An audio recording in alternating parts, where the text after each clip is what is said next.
नमस्ते। थर्ड आई में आपका स्वागत है। आज सबसे पहले फिर वही कोरोना की बात। बहुत तेजी से फैल रहा है पूरी दुनिया में। 1,15,00,000 लोग अब तक संक्रमित हो चुके हैं। 5,36,000 लोग की मृत्यु हो गई है। भारत में ये 6,98,233 लोग अब तक इससे संक्रमित हैं।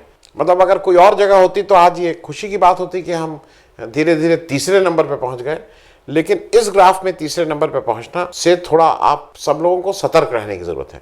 अब दुनिया के तीसरे सबसे बड़े देश हम हो गए हैं जहां पे नंबर ऑफ इन्फेक्शन सबसे ज्यादा हुआ है।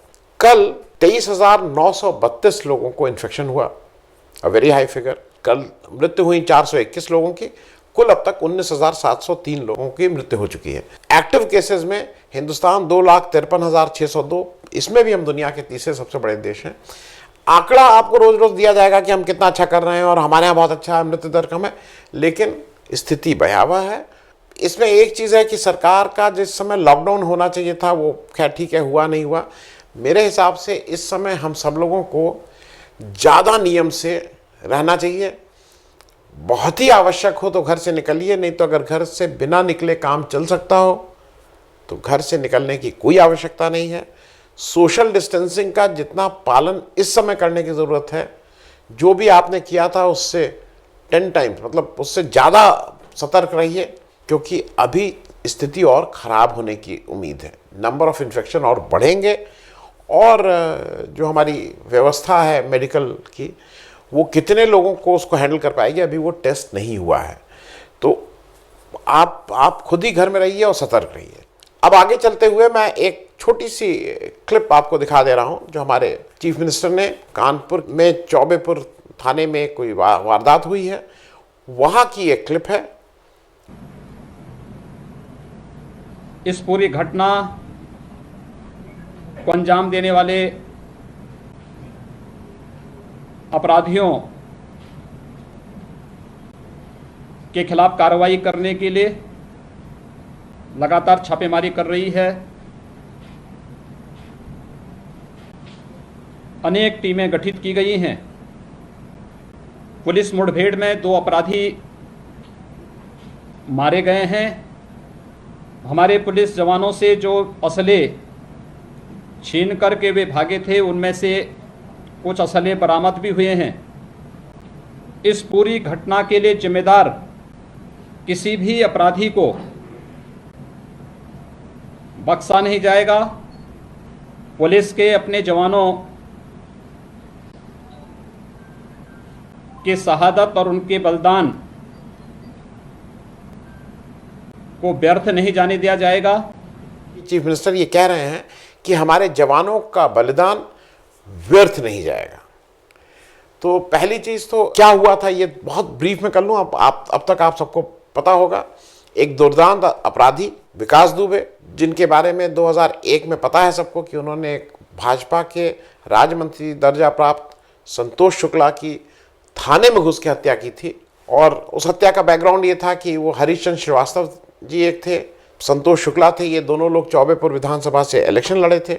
हरीश चंद्र श्रीवास्तव जो पहले भाजपा में थे, फिर भाजपा छोड़ के बसपा में चले गए थे। संतोष शुक्ला भाजपा में रह के इलेक्शन लड़े थे।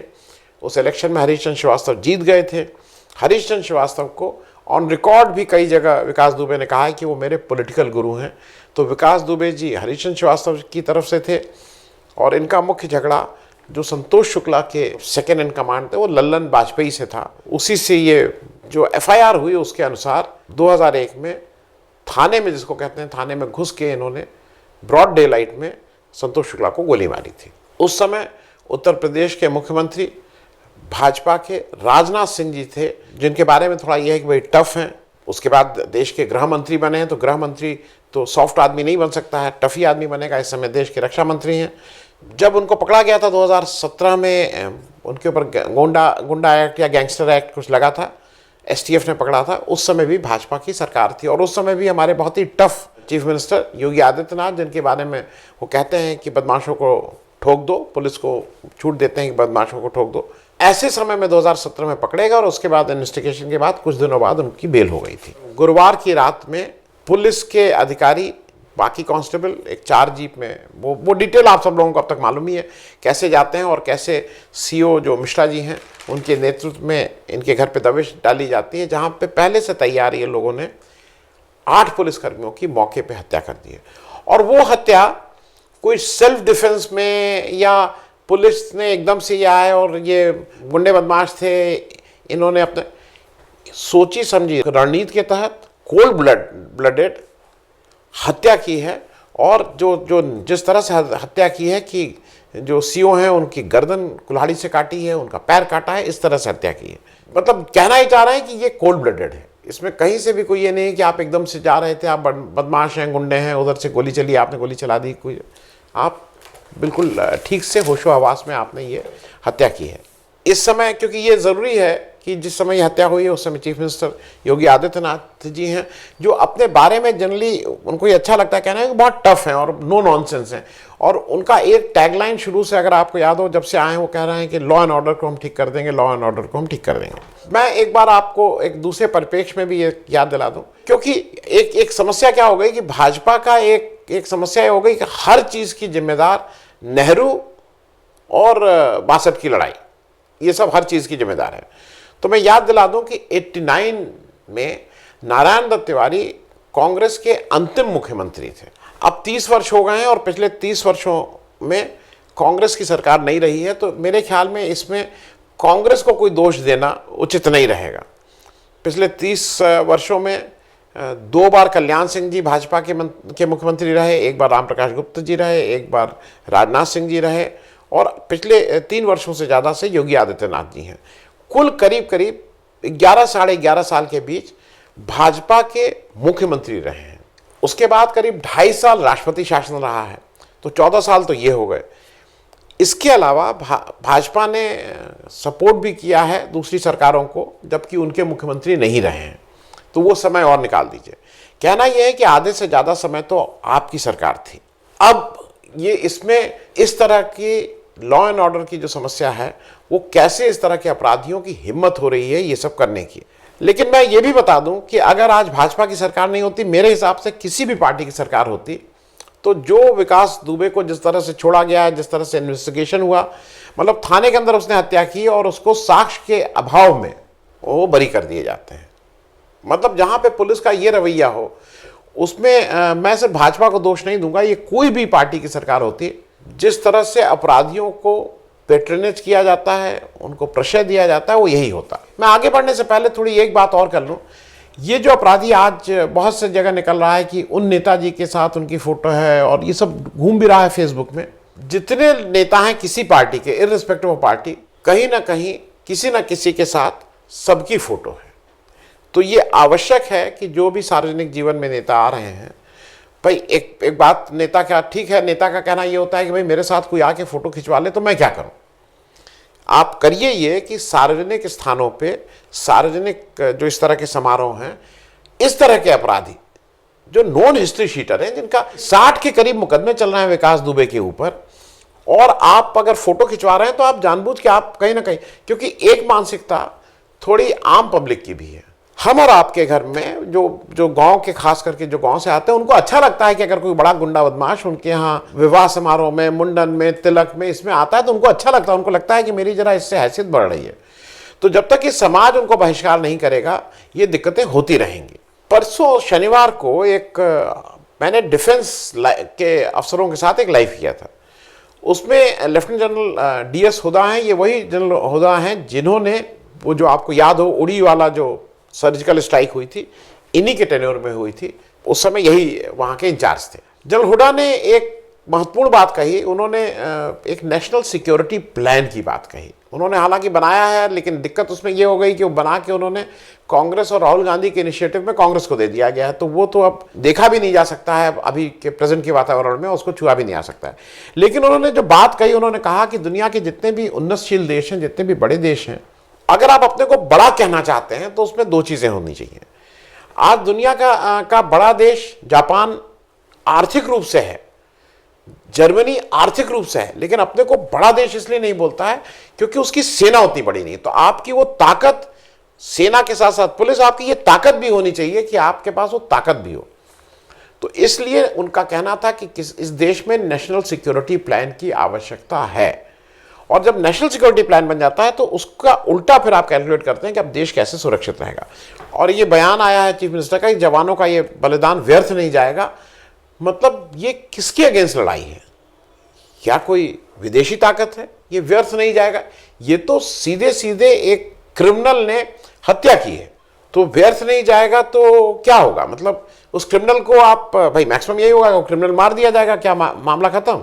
मेरे हिसाब से मामला खत्म नहीं। आपको उस व्यवस्था को अगर परिवर्तित कर रहे हैं तो इसका मतलब तब आप ये का कहना सही है कि ये जो बलिदान है ये व्यर्थ नहीं जाएगा। इसके लिए क्या है? पुलिस रिफॉर्म कितने सालों से ठंडे बस्ते में पड़ा हुआ है। कोई सरकार आती है, बात करती है पुलिस की, लेकिन कोई पुलिस रिफॉर्म की तरफ नहीं आगे बढ़ता है। एक छोटी सी चीज आपको समझ के लिए बता दूं, पुलिस में के अलावा एक करीब उत्तर प्रदेश में 1 लाख होमगार्ड काम करते हैं। अब उसमें भी जब जो शहीद हुए हैं, जो मरे हैं विकास दुबे की गोली से और उसके गैंग की गोली से, उसमें एक होमगार्ड भी है। अब आपके पास इसका मतलब उतनी पुलिस नहीं है जितनी आपको चाहिए। आप होमगार्ड का एक तरह से शोषण कर रहे हैं पिछले 25-30 साल से, कि उनसे आप रेगुलर ड्यूटी तो पूरी पुलिस की ले रहे हैं, लेकिन तनख्वाह उस तरह की नहीं दे रहे हैं। अभी हाल में कुछ बढ़ी है, लेकिन पहले नहीं दे रहे थे। तो आप अपनी पुलिस को रेगुलर जो आपकी रिक्वायरमेंट है वहां तक आपको सबसे पहले पुलिस को लाना होगा, क्योंकि अगर आप वहां तक पुलिस को नहीं ला रहे हैं तो फिर उतनी संख्या बल नहीं हो रही है, तो फिर ये पुलिस कहने का कोई मतलब नहीं है। पुलिस का भी जो इन्वेस्टिगेशन है, देखिए आपको मैं आज इस समय सबसे आसान है ये कहना कि कैसे उसको मार दो और कैसे इनकाउंटर होगा और कैसे क्या किया, लेकिन इस समय जब ये हुआ है तो थोड़ा इसको रुक के थोड़ा इस पे भी विचार कर लीजिए। मेरे हिसाब से पुलिस के 3 रोल हैं। एक पुलिस का रोल है इन्वेस्टिगेशन और प्रोसिक्यूशन। ये इन्वेस्टिगेशन और प्रोसिक्यूशन आपको कोर्ट में हाजिर, मतलब जब हो जाता है केस तो उसको परस्यू किया जाता है, उसका इन्वेस्टिगेशन होता है, प्रोसिक्यूशन होता है, और ये स्पेशलिस्ट लोग चाहिए जिनको कानून का ज्ञान हो, जिनको ये समझ हो कि भाई कैसे कानून होगा, कैसे फाइल लिखी जाए, ये वो लोग होने चाहिए। तो वो एक विंग पुलिस की अलग होनी चाहिए, वो एक उस तरह की स्पेशलिस्ट होनी चाहिए। दूसरा जो पुलिसिंग है वो रेगुलर लॉ एंड ऑर्डर की और जो एग्जीक्यूशन होता है चीज़ों का उसके लिए है। तो रेगुलर लॉ एंड ऑर्डर का एक दूसरे तरह का वो है कि भाई चोरी हो रही है कहीं या कहीं कुछ छिनताई हो गई, उसका कैसे पकड़ेंगे, ट्रैफिक मूवमेंट, इस तरह की बातें हैं। तीसरा, आज की तारीख में धीरे धीरे, ये पहले नहीं था लेकिन एक नया कल्चर शुरू हुआ है हमारे यहाँ सिक्योरिटी देने का। अब कोई भी नेता, वो चाहे जितना बड़ा उसका आपराधिक इतिहास रहा हो, अगर वो कहीं से चुन के आ गया तो उनको सबसे पहली रिक्वायरमेंट होती है एक पीएसओ की, मतलब एक उनको पुलिस का एक आदमी चाहिए जो उनके पीछे पीछे चले। और ये आप अगर उस दल के हैं जिसकी सरकार बन गई है तो वो सिर्फ एमएलए साहब ही नहीं, वो छुटभइये नेता भी जो लोग भी हैं उनको कुछ ना कुछ एक प्रोवाइड कर दिया जाता है। इसमें बिल्कुल स्पष्ट होना चाहिए। पहली चीज, अगर आप सार्वजनिक जीवन में आ रहे हैं, आप नेतागिरी स्वेच्छा से कर रहे हैं, कोई आपके ऊपर जबरदस्ती तो लादा नहीं गया है, तो आपको मेरे हिसाब से स्टेट को पुलिस प्रोटेक्शन प्रोवाइड करने की कोई जरूरत नहीं है। क्योंकि अगर आप अपने को चुना हुआ प्रतिनिधि कह रहे हैं, निर्वाचित प्रतिनिधि कह रहे हैं, तो आपको किससे डर है? और उस डर के साथ आपको रहना चाहिए। अगर आप कोई बदमाशी वाला काम, कोई गलत काम नहीं कर रहे हैं तो कहीं कोई नहीं है। मतलब मुझे वो है, मेरे घर में नेता लोग हुए हैं, पुलिस प्रोटेक्शन नहीं लेते थे, और वो पुलिस के जो इंस्पेक्टर साहब हैं वो 2 दिन पहले तक इन्वेस्टिगेशन कर रहे होते हैं उस अपराधी का, और 2 दिन बाद जैसे ही वो जीत के आ जाता है तो उसके पीछे पीछे पीछे पीछे उसका, जिसको कहते हैं, उसका झोला उठाने लगते हैं। तो पुलिस का क्या मनोबल होगा? पुलिस का मनोबल टूटेगा नहीं। तो मेरे हिसाब से ये जो सिक्योरिटी वाला काम है, और खास करके नेताओं का, इसको भी एक्टिव पुलिसिंग से अलग कर देना चाहिए। आप इसमें होमगार्ड रखिए, आप ट्रेनिंग दीजिए होमगार्ड्स को, आप उनको AK-47 क्या, आप उनको कोई रॉकेट चलाने की ट्रेनिंग दे दीजिए, मिसाइल लॉन्चर, लेकिन वो सिक्योरिटी वालों को अलग रखिए। उनका मिजाज वो हो कि वो सिक्योरिटी कवर प्रोवाइड करें। आप अपनी रेगुलर पुलिस को इसमें मत लगाइए क्योंकि उससे उसका मनोबल टूटता है। अब दूसरी तरफ यह आता है कि जो भी सरकार हो उसको क्या करना चाहिए। सरकार, जैसे मैं सिर्फ आपको उदाहरण के तौर पे 2 वाकये बता रहा हूं। एक, चिन्मयानंद जी जिनके ऊपर रेप केस है, अगर उसको सरकार वापस लेने की प्रक्रिया शुरू करती है और वापस लेना चाहती है तो मनोबल नहीं टूटेगा, आम आदमी की आस्था रह जाएगी आपके इन्वेस्टिगेशन में। क्यों ये करते हैं आप? समझ में आता है कि भाई वो कोई उन्होंने झंडा लेके वो किया था या कोई महंगाई के विरोध में कुछ काम किया था या कहीं रेप का केस है, उसको भी वापस करने की प्रक्रिया सरकार कर रही है। तो ये क्या ठीक है? दूसरा, एक व्यक्ति जिसका मैं नाम इसलिए ले रहा हूं क्योंकि सुबोध कुमार सिंह, बुलंदशहर में भाजपा की सरकार थी, योगी जी ही मुख्यमंत्री थे, उन्होंने अपनी जान एक भीड़ को रोकने में, जो उन्मादी भीड़ थी, को रोका। क्योंकि अगर उस दिन वो अपनी जान नहीं देते, मैं अपने कई शोज में कह चुका हूं, मैं अपने पुराने वीडियो इसमें मैंने किए हैं, अगर उस दिन सुबोध कुमार सिंह अपनी जान शहादत नहीं देते वो इंस्पेक्टर साहब, शायद इतना बड़ा दंगा दो समुदायों के बीच में होता कि उसमें सैकड़ों की मतलब के मरते कि हजारों मरते, गिनती शायद नहीं होती। उन्होंने अपनी जान दी और उनको उस भीड़ ने पीट पीट के मार डाला, उनकी हत्या हुई। और ये कंपैरिजन तो ठीक नहीं है, लेकिन फिर भी कंपैरिजन करने का इसलिए है क्योंकि दोनों, आपको ये फर्क समझने की कोशिश है, वो जो भी सरकार में बैठे हैं। यहां पे क्या हुआ, एक जगह आप दबिश देने गए, आपकी प्रिपेयर्डनेस जो होनी चाहिए थी शायद वो नहीं थी, आप ही के यहाँ का किसी ने सूचना दे दी, मतलब आप ही का घर का भेदिया कोई था जिसने बता दिया कि ऐसे ऐसे करो, उन लोगों ने घात लगा के आपको मार दिया। सुबोध कुमार सिंह को आपने 50 लाख रुपए दिए उनकी मृत्यु के बाद, उनका लड़का आज तक आपने नौकरी नहीं दी जो आपने डिक्लेयर किया था नौकरी देंगे। क्योंकि एक चीज सुबोध कुमार सिंह की समझ ली, जब सुबोध कुमार सिंह उस भीड़ को रोक रहे थे तो सुबोध कुमार सिंह ये जान रहे थे कि मेरी जान जा रही है। सुबोध कुमार सिंह को ये पता था कि मैं मर जाऊंगा।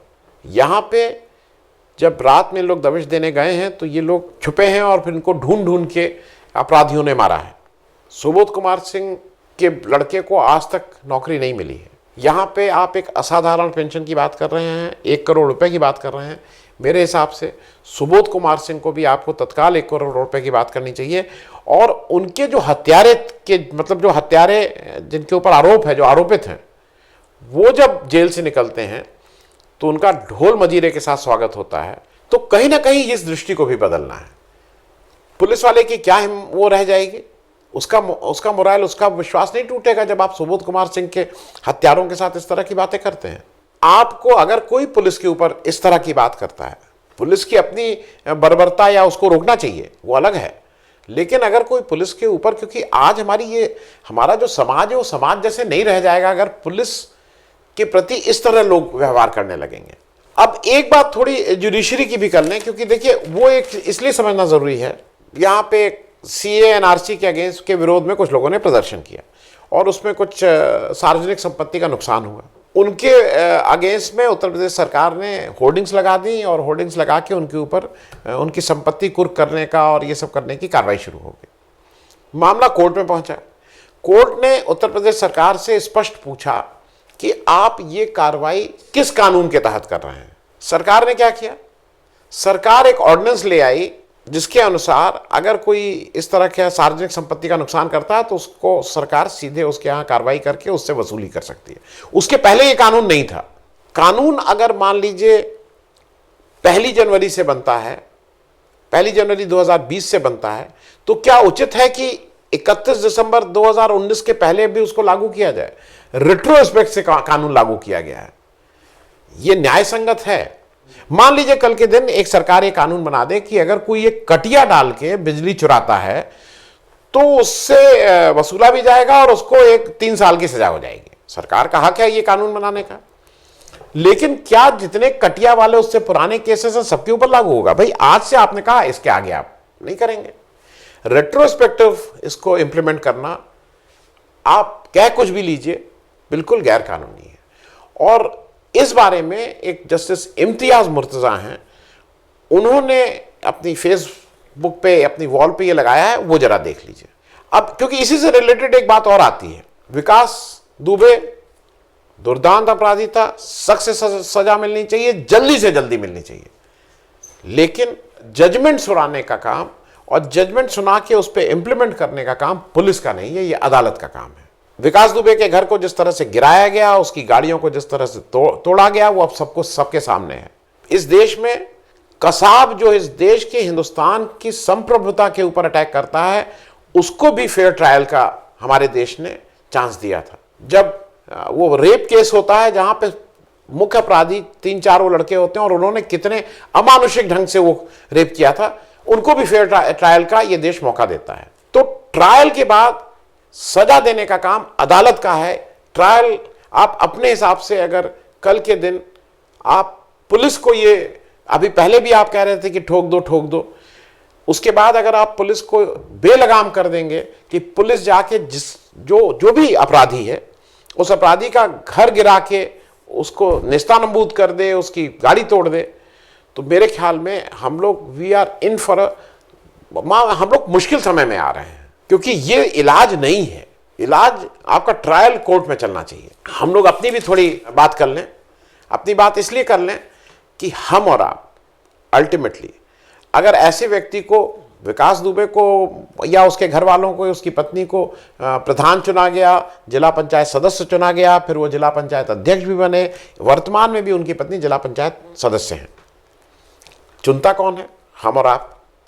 तो क्या हमारी और आपकी जिम्मेदारी ये नहीं है कि अगर ऐसे व्यक्ति को हम चुन रहे हैं, आप जैसे व्यक्ति को चुनेंगे उसी तरह की चीज आपको मिलेगी? आप ये कैसे सोच सकते हैं कि आप अगर इस तरह के अपराधी लोगों को चुनेंगे तो बदले में आपको कोई राम राज्य मिलेगा? ये जरूरी है कि विकास दुबे की जो ये घटना हुई है उसमें केवल इमीडिएट ये नहीं, एक लॉन्ग टर्म प्लान बन जाए, पुलिस सुधार हो। हम और आप जो इसमें स्टेक होल्डर्स हैं, हम लोग भी ऐसे लोगों का सार्वजनिक बहिष्कार करें।